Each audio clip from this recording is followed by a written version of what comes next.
जय जय गणपत वरदानी, जय जय गिरिजा महारानी, जय जय शंकर सुखदानी, जय बलि हनुमान चतुर सुजान ज्ञानवान ध्यान।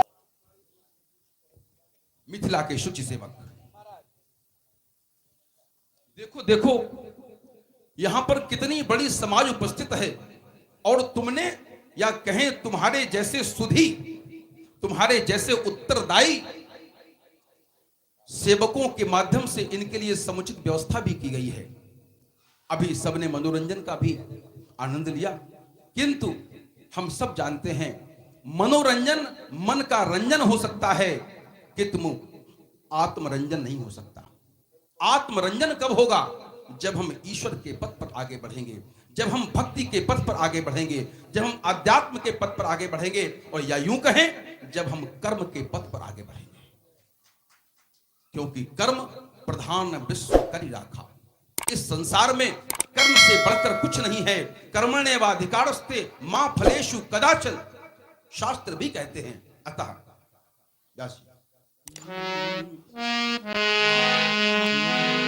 सुंदर शुभ समय है,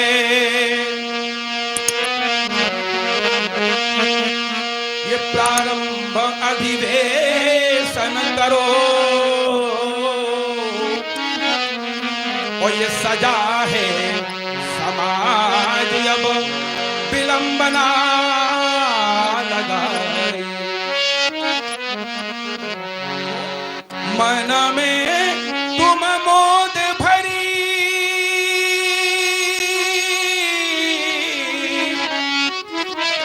इस मांगलिक मखशाला में,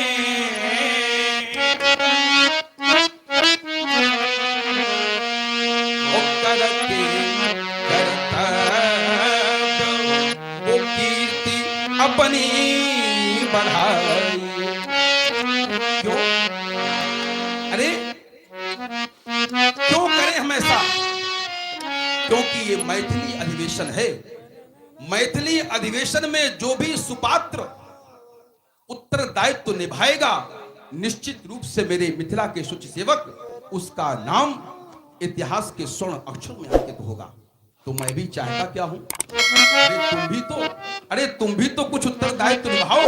अरे तुम मेरे प्रिय शुचि सेवक हो, तो तुम्हारा भी नाम मैथिली अधिवेशन के निमित्त मात्र इतिहास में स्वर्ण अक्षरों में अंकित हो। यह मेरी कामना है, मेरी शुभ कामना है। क्यों? इस संसार में व्यास जी, इस संसार में बहुत लोग आते हैं, आकर चले जाते हैं, किंतु उनको, अरे गलियों में फिरने वाले श्वान भी उनका नाम नहीं जान पाते। ऐसे जीवन से क्या लाभ? अरे जीवन तो वो जब हम चलें तो हमारे चलने से पद चिन्ह छूटें, और उन पद चिन्हों को अनुसरित करते हुए, उनका अनुसरण करते हुए आने वाली पीढ़ी अग्रसर हो। यह जीवन होना चाहिए। क्यों? किसी ने कहा क्या है, बड़ा ही अच्छा, बड़ा ही शुभ कहा है क्या, कि सुख पाता रहा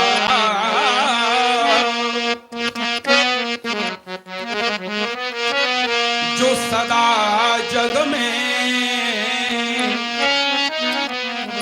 उसे एक दिवस दुख पाना पड़ा। हाँ, जिसने सदैव सुख का भाजन किया है, एक दिन अवश्य आएगा उसे दुख का भाजन करना पड़ेगा। कि सुख पाता रहा जो सदा जग में, उसे एक दिवस दुख पाना पड़ा, और पछताया नहीं जो कभी जग में,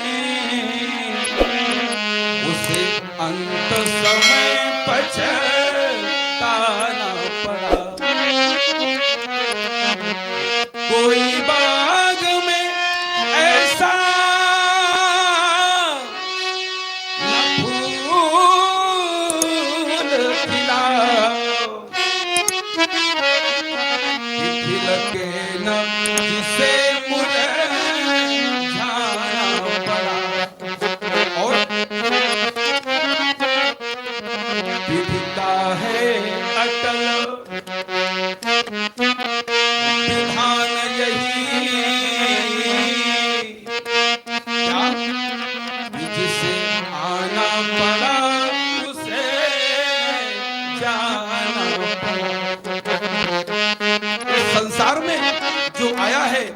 नाम मृत्युलोक है।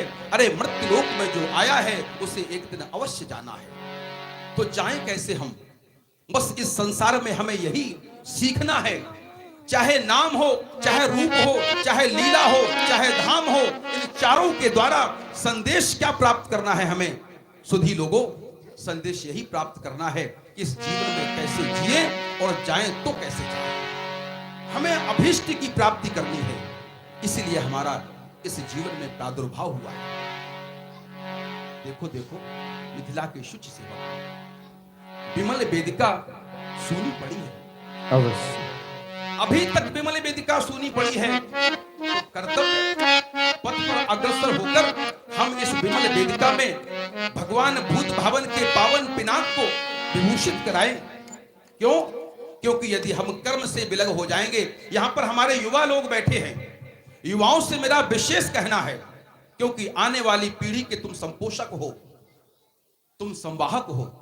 आप अवश्य इस कर्म की महिमा को अवश्य समझें। क्यों? क्योंकि कहा है कि जिंदगी जीना, अरे जिंदगी जीना आसान नहीं होता, और सेज पर पड़े रहने से कोई महान नहीं होता। अरे जब तक न पड़े हथौड़े की चोट, तो कोई पत्थर भगवान नहीं होता। ये पत्थर भगवान कब बनता है? जब उस शिल्पकार के हथौड़े की चोट उस पत्थर पर पड़ती है ना, एक सुंदर आकार ले लेता है वह पत्थर, और वह पाषाण प्रभु की मूर्ति के रूप में विभूषित होता है। हम सब उसकी आराधना करते हैं, पूजा करते हैं। तो ये हथौड़ा है क्या मित्रों? ये हथौड़ा है कर्म का हथौड़ा। ये कर्म रूपी हथौड़ा जब हमारे जीवन में चलता है ना, तो हमारा जीवन अभीष्ट की प्राप्ति करता है। अतः हम भी चलें कर्म पथ पर। देखो देखो, जाओ जाओ, अरे मल्लशाला में मेरे 5000 मल्ल क्रीड़ा कर रहे हैं।